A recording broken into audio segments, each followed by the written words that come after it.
All right, everyone. Good morning. Thursday, the 3rd of April, and we're with you to chat about Celtic. Bit of transfer focus today, guys. Don't know why, but we've had about 8 different names linked with us. Why is this, Ryan? Is this just journalists doing their job and finding out stories? It seems a little bit early, but we're not complaining. We'll have stuff to chat about. Ryan, how are you? Things are good, Hamish. How are you? I'm doing not too bad, thank you. Delighted to be back on. One day closer to the weekend, another game of Celtic. One day closer to the end of the season, the start of all this transfer silly season coming. Seems as if we've already started, but yeah, things are good. Looking forward to Sunday. Good stuff. Kevin, lovely to have you back on. How are things? Yep, keeping busy, keeping my head down. It's that time of the season, isn't it? It's quite a nice time of the season when you kind of know that you're not far away from the title, and the games, you begin to relish them and tick off the days.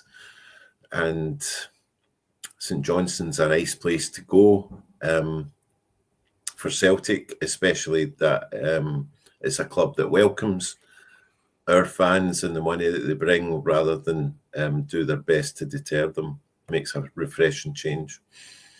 Yeah, 3 stands full of Celtic fans on Sunday, even though the league can't be clinched. That is still going to be the case. So good stuff. Morning, everyone. Lovely to have you with us as always. A few new names today. Kenny McBay. Don't know if we've had Kenny on before. Lovely to have you with us, Kenny. Good morning. A number of other people. Mary's there. Ryan M is there. Good morning. Okay, let's get a couple of things out the way. First of all, just a word from our sponsor. This Celtic Way video is brought to you by S1 Jobs. If it's time to hand in your transfer request, then head over to s1jobs.com and upload your CV today. With thousands of jobs across Glasgow, Edinburgh and the surrounding areas, you'll find the one at S1 Jobs. Start your search today. Ryan, we also have this offer on at the moment. That's a pretty good offer. Look at that Jota print. Fabulous. Yeah, I was saying yesterday, it's not Jota on the wing, it's Jota on your wall. Instead, £1 for 6 months of access. Right, the game's a bogey. You've ruined it, Ryan. You've ruined everything with that patter. It's never been my forte, that sort of thing. Was really had to delve deep into the chambers of my mind for something original like that. It wasn't great. Do you know, it's things that maybe sound better in your head, but £1 for 6 months of access to the Celtic Way. Plus, you'll receive a free Jota print from renowned football artist made by Frankie. We've collaborated with her on a number of these free prints. We had Kyogo, we had Callum McGregor, and now we've got Jota. Jota's back. Jota's available as an A3 print. So all you need to do is go to www.celticway.co.uk/subscribe if you're looking for the latest transfer news, because there'll be plenty over the summer. If you're looking for squad news, Q&As, insights, big interviews, anything that you're looking for with regard to Celtic, look no further than the Celtic Way at www.celticway.co.uk/subscribe, and you'll get that free made by Frankie A3 print if you sign up just now using that offer. But thank you to everybody that's done so far. Yep, indeed. Great stuff. Get involved there, everyone. Plenty going on the website, and you can be a part of that. Okay, we've had a couple of different transfer reports, as I said earlier, covering a number of names. There's a lot to talk about here. I think it being reported that in terms of priority positions for Celtic this summer, a central midfielder, a central defensive midfielder, and a right winger said to be the most pressing issues with regards to player recruitment this summer. So a defensive midfielder and a central midfielder plus a right winger. Kevin, what do you think? I struggle to... What are we talking about with regard to a defensive midfielder? Because you could argue that McGregor does a lot of that. We've got quite a congested midfield. For a while, I've been saying that the one thing that we do lack is an enforcer, a midfield enforcer, an enforcer like Scott Brown, or maybe somebody in the kind of Wanyama mould. Why not Wanyama himself, Kevin? Exactly. I'm kind of joking. Big, strong, can hold the ball, can, make his presence felt. But, it all comes down to, Brendan Rodgers' kind of style of thinking, turning the ball over quickly, springing from defence to attack, with a kind of, fleet-footedness, classically portrayed by our first goal against Hearts at the weekend. So, yeah, if we're talking about a defensive midfielder, I'm looking at. I just think we could do with a little bit of muscle, in there. But I wouldn't have thought that generally speaking, our midfield area is a massive priority. I agree with the winger. I think we do also have to look at the central defensive options, because at this moment in time, I couldn't tell you what our settled 1 and 2 is. In the centre of defence. There hasn't really been a consistent, lengthy run of games where we've got an established central defensive duo performing highly week in, week out. And a lot of this also depends on who we expect to lose, because there will be heightened interest in some of our players, especially because of the way that we performed in Europe. And yeah, I mean, Nicholas Kuhn is an obvious one you would look at, and it's interesting that a right winger is mentioned there.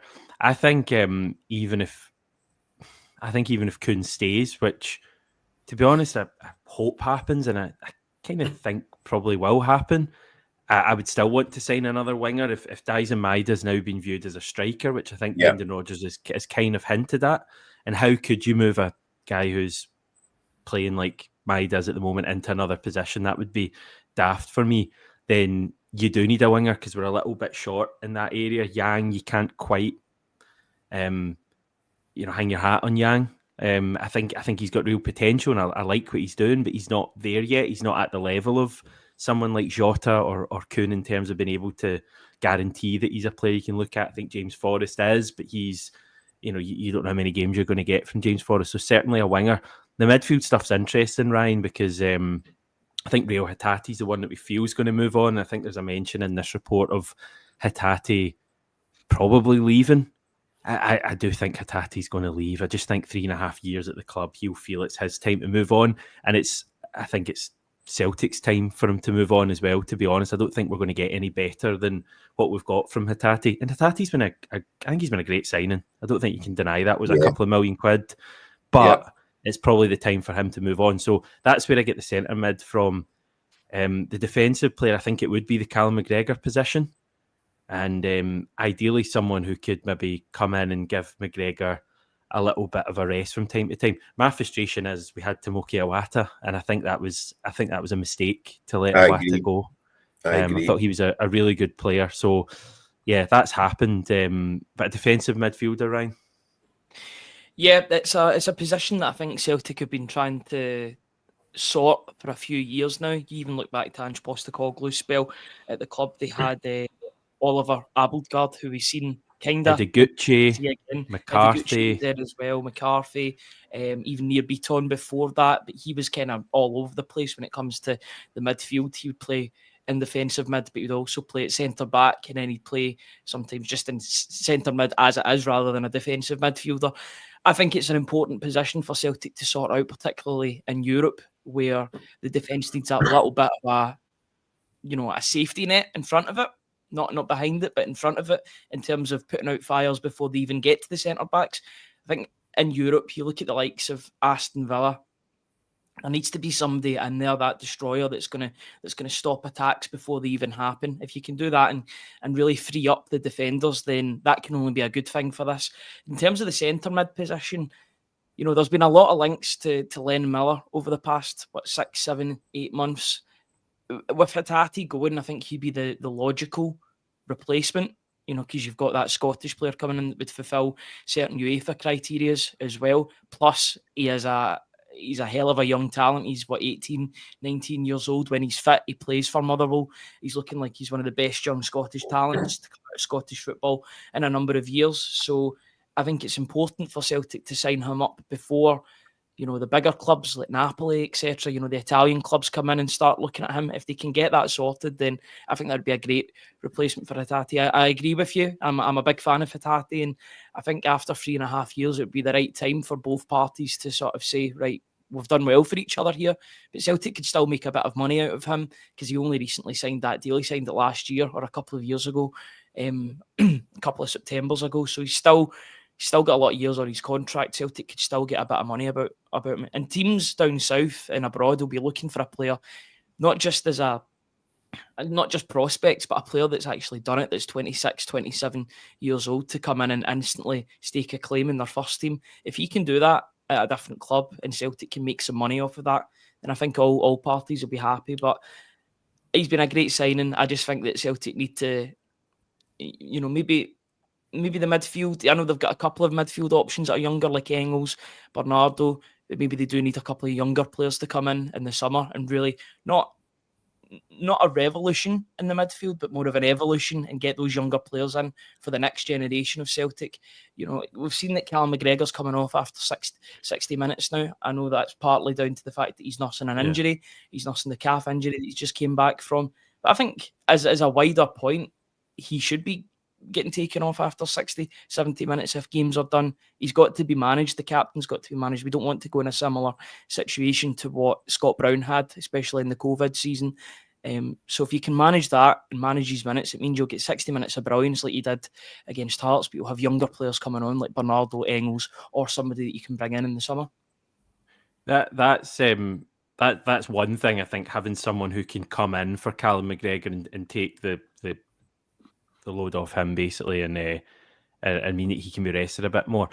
But I'm just thinking, and you listed all those players that I helped you: Abelgard, Idiguchi, McCarthy, Beaton. I think there was another one in there as well. Players, Iwata to an extent, players who we tried to sign for that deeper midfield role, and none of them really worked for us. And I think personally the reason for that is that Callum McGregor has that position nailed down. So there wasn't really an opportunity for any of those guys to get any real momentum, which, I think as a footballer you need. So I'm just questioning if, and we all love Callum McGregor, and Callum McGregor's amazing, and Callum McGregor is in my best Celtic team for any match. I think any match over the past decade, he'd be in the team for me. And I think even now going forward next season, I want him in the team for the Champions League games. But you hear people saying, and you said it earlier, Kevin, I want a bit more strength in there, someone in the maybe the Scott Brown mould, the Victor Wanyama mould. So what is the solution here? Because there is not a chance that in our first Champions League game next year, Callum McGregor's not in the team. If he's fit, he's in the team, obviously. So do we have an issue here in terms of, does Callum McGregor need to be moved up to make way for someone else to come in? Or is it just a case of Callum McGregor's who we have in that deeper role and he's who plays? I think you've got to look at that option of moving Callum further forward and managing his time accordingly, as you pointed out, 60, 70 minutes when you're 2 or 3 goals up. Because in Brendan Rodgers' first spell, and I know he's just about to hit double figures, isn't he, in goals this season? Yeah. But in Brendan Rodgers' first spell, he was playing far further forward. If we had an option, if we got identified that sort of player, a seasoned, experienced, hardened pro, who can operate like Wanyama, then why not? Just advance Callum to a more advanced position. He's done it there before. It's not necessarily much more physically demanding than the position that he currently has. And he's got those, he's just got that unerring ability to pick little passes in and around the box. We saw what he can do from a withdrawn position against Hearts. Just taking the ball, spotting the pass, releasing it at the right time. But I remember in his first spell, he was just magical at just pinging these little 10-yard balls straight into the box first time, which immediately puts pressure on the opposition, because you go inside the box and the game changes, because the changes in the laws over the last 10 years, you just cannot. You've got to avoid physical contact as much as possible. And he was very, very aware of that. You very rarely saw, and even now, when you see it from him, when Callum gets the ball just behind the box, you don't really see him hanging about. If he sees a little bit of movement in front of him, that ball goes straight there, no hanging about, no second touch. So it's an option, but it depends on Celtic's recruitment. I would expect that they will have identified, I hope they will have identified a couple of those players, because if we're talking about just needing, if possible, if somebody's out there, that bit of muscle, the safety net, as you put it, Ryan, in front of the defence, especially away from home in Europe, we've got to be ahead of that, And it's just amazing that we've got a professional like Callum McGregor who can do both those roles. Yeah. I mean, you and Boy Martin saying can't play Cal Mac further forward in Europe. He hasn't got the legs anymore. Play him in a double pivot is the answer. And this is something you hear a lot of people say. Just playing devil's advocate. Celtic were really good in Europe this year. It doesn't feel to me like the conversation we're having is, God, Celtic are hopeless in Europe. We need to fix this. Maybe a year ago we'd be having that conversation. Celtic were excellent in Europe this year. When you look at the points, was it 12 points we got from 8 league phase matches, only lost 2? I think are both of those teams still in the competition. The last time we saw Celtic were 30 seconds away from beating Bayern Munich away from home. So I don't think it's like we have a real problem in midfield. So I wonder if they're talking about a defensive midfielder, whether it is simply someone who could come in and just play some games and mean that McGregor can kind of peak at the right time and can maybe be rested ahead of the big games rather than playing every minute. Because it still is an issue for me that when McGregor doesn't play, you really notice it. Just in terms of, before we move on to the Balikwisha stuff, Ryan, any other positions you feel that the club need to strengthen that haven't been mentioned in this report? A striker would be good. Another striker, I think, for Celtic. Do we need a striker if we've got Maida, Ida, and someone like Johnny Kenny?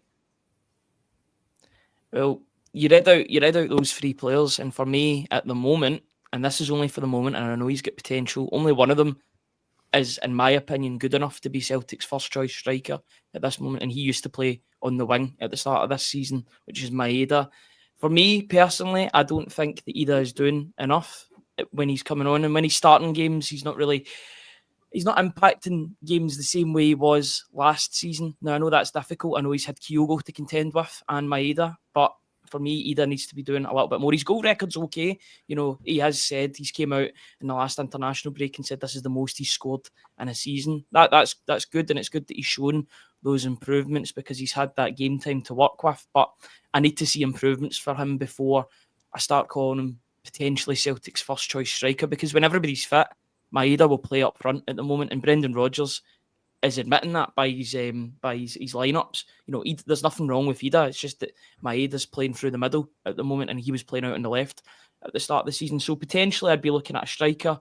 We've spoke about Kvistgaard in every transfer window for the past 4,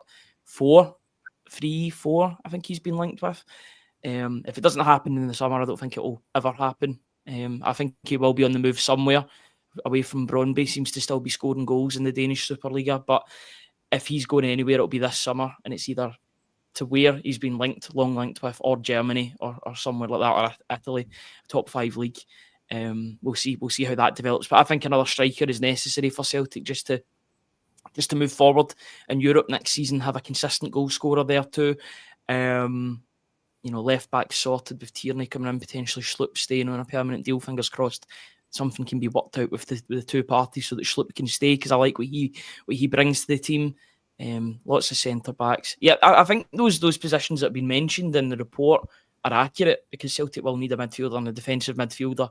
That obviously means that there's more to these Lennon Miller links that have been going about over the past couple of months. If they're specifically looking at that position, the Georgian player whose name I'm not going to butcher, that's signing for Sporting. I believe he was at Levante and in the second or La Liga 2.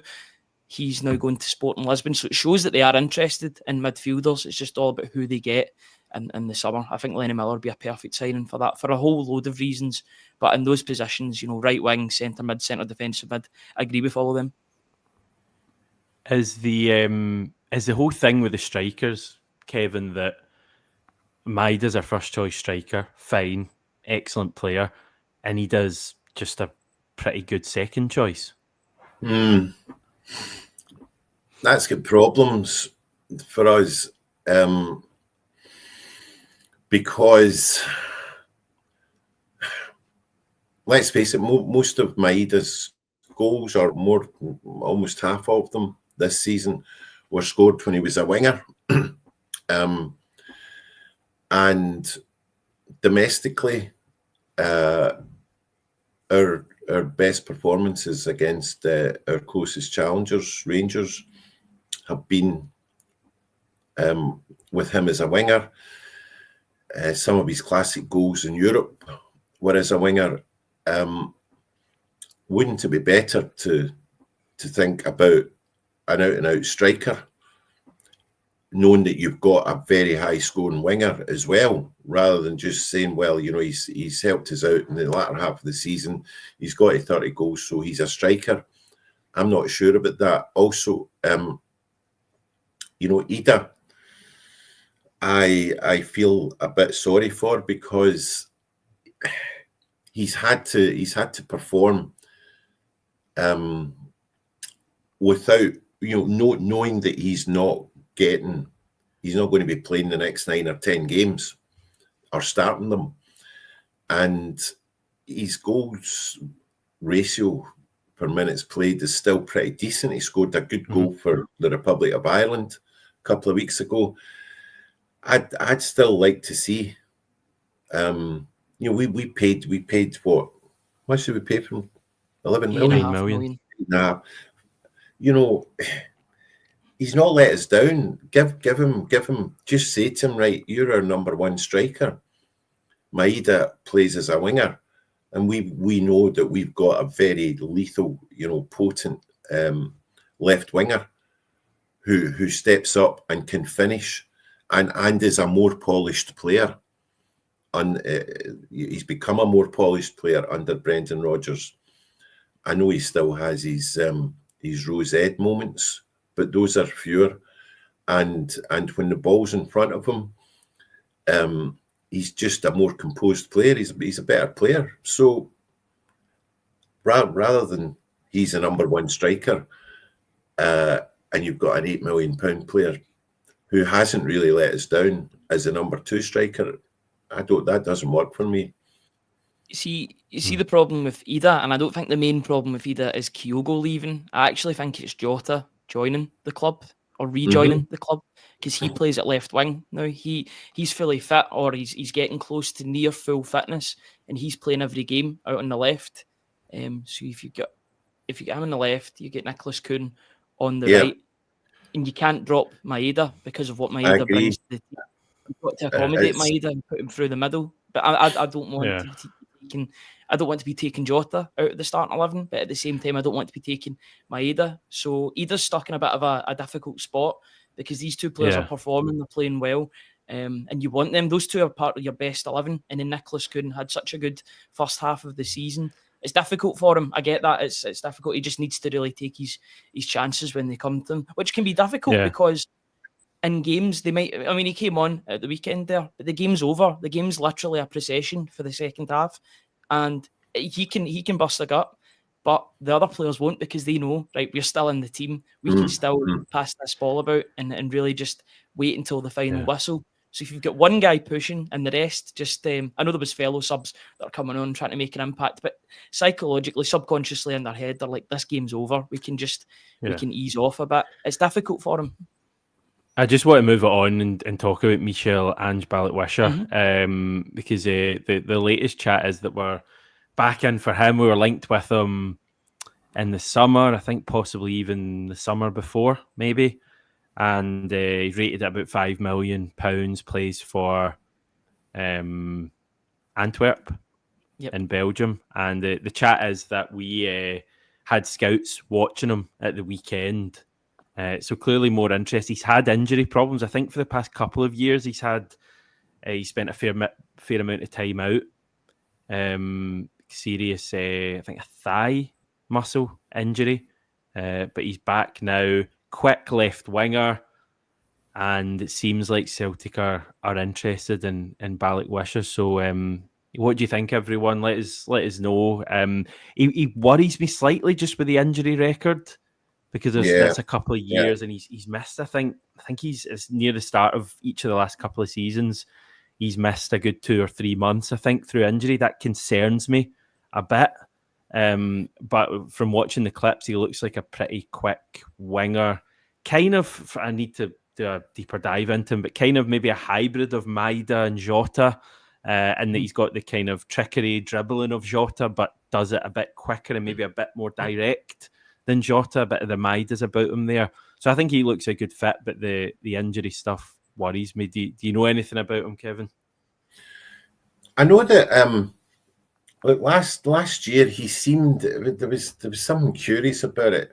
He seemed really keen on joining Celtic, and then, as I recall, you can correct me if I'm wrong here. As I recall, he had the injury, and he said something along the lines of that he was, he was keen on the move, but because he was injured, he didn't think it was the right time to move when he was injured. And I think Royal Antwerp were still in the hunt for a European place at that stage. And that was curious to me, because I thought, well, it's not uncommon for a player to be carrying an injury. And your injury also operates in Belgium, right? It's going to be an added difficulty for you to play out the rest of the season. So I don't know. I know that he's played a lot this season. Celtic obviously fancy him. Brendan Rodgers obviously fancies him. And you're right. He's quick, but he's also, he's got good ball skills. I'm not sure. £5 million being quoted, but I get the impression that because Celtic have been looking at him for a couple of seasons, Royal Antwerp will stick on an extra couple of million, and then you're looking at value for money. So yeah. I'm not jumping out of the chair in excitement. I'll trust others' judgment. Couple of other Belgian-based players as well, Ryan, that actually played for the team that were playing Antwerp at the weekend. Unwan Saint-Gillois. Do you like that, guys? We've got Noah Sadiki, who I've definitely heard of that name, and Franjo Ivanovic as well, said to be interesting, as Sadiki as a defensive midfielder. Ivanovic as a striker, I think. 17 goals this season, Croatian. So those players as well. Ryan, we've also had a report, I think, about Lennon Miller potentially costing $4 million or upwards. So it's all happening. Yeah, and I think Belgium is a place to definitely look for players. Even though Arne Engels was playing for Augsburg in Germany, he was developed at Club Brugge. So it's definitely an area of expertise for Celtic in terms of scouting and identifying players. You know, say you want Raskin's doing well for Rangers at the moment. You know, he was a Belgian player. So there's clearly good players that come from that region of the world. You can even look at their national team. They're kind of going through a bit of a rough spell, Belgium, because a lot of their golden generation are now retiring or getting older. You know, like Kevin De Bruyne is not getting any younger, but there's young players coming through now. I think now is the time to strike for Celtic in these areas. You know, Union Saint-Gilloise, if they're good enough, these players will probably make the grade for Brighton. They'll make that next step as part of the analytics team that they've got. Tony Bloom owns Union Saint-Gilloise, so if they're good there, then they'll maybe make that move to Brighton. If they're not so good, then you know, maybe they might even move to Hearts. You never know, because Hearts have got that link with the Jamestown analytics data. It's definitely an area that a lot of Scottish clubs will be looking at, I think, in terms of players. But yeah, strikers getting linked, defensive midfielders getting linked. It is silly season. You know, it's not even at the end of the season prior, or the season in which all of these players will play in. You know, we're still in the previous season, but it's good to hear that there's names already getting linked with the club on what will hopefully be a busy summer. In terms of Balikwisha, I wouldn't want Celtic paying £5 million for a player that's had injury issues and has only got 1 year left on his deal. I think his current deal ends in 2026. So as much as he's a highly rated Belgian under-21 internationalist, I think there's a couple of question marks which could allow that fee to be whittled down. You know, he'll be looking at his options in the summer, seeing if he can make that move. Celtic might be the best move for him, but I would want Celtic to get the best deal out of getting that player as well. It strikes me a little bit of the way that Turnbull gets signed at Celtic, because he was pretty far down the line. Then they found an injury. I know they didn't find an injury in a medical with Celtic with Balikwisha, but he then got that injury and he was out. I think he's sort of proven his fitness over this season, and then the fact that Celtic scouts are there and with a view to the summer show that they're still interested in the player. So if he proves his fitness, he shows that he's fit and healthy, then I've got no issue with Celtic going for the player, but I would want that fee to be whittled down a little bit. Can I ask a question regarding Strait? I know I should have mentioned this a couple of minutes ago when we were talking about them, but Kyogo is right out of the picture. This has been a disastrous move for him, and he's going to be available, it would seem, for a fraction of what we got for him. Do we do what we've never really done before and try and re-sign him less than half a season after we let him go? Not for me. No. Not for me either. I just don't think he fits Rodgers' system as well as he did with Ange Postecoglou. Also, I don't think it makes sense in a business sense either, despite Kyogo being a fan favourite. You know, what is he, 30, moving to 31 next year? It's a... he wouldn't, I mean, let's be honest, he wouldn't play. Kyogo wouldn't play ahead of Dyson at the moment. And I love Kyogo. I think his time's passed now, really. I think I think everybody's sort of closed the book on that. And it was a great time for Celtic under Kyogo. Granted, it wasn't as good under Brendan Rodgers as it was for Ange Postecoglou, but he still scored some massive goals for Celtic, especially against Rangers. But I think that time that ship sailed. The ship is definitely sailed for me. Colin's saying that ship is sailed. General feeling seems to be no here. But okay, it might be one we revisit. We have, I mean, we're doing it with KT and we've done it with Jota, so maybe we're just getting the band back together. Victor Wanyama, after it'd be a different story if it's Matt O'Reilly. If it was Matt O'Reilly, all day long. Yeah. Okay. Right, good stuff, guys. Appreciate it. Once again, you coming on and chatting. Remember, we have this offer going as well at the moment. Everyone, if you've enjoyed some of the chat today, there's plenty more of it in written form on the website. You can be a part of that, and you'll get a free Jota print made by Frankie thrown in as well. So definitely give that a go. Thanks, everyone. I'll chat to you this time tomorrow.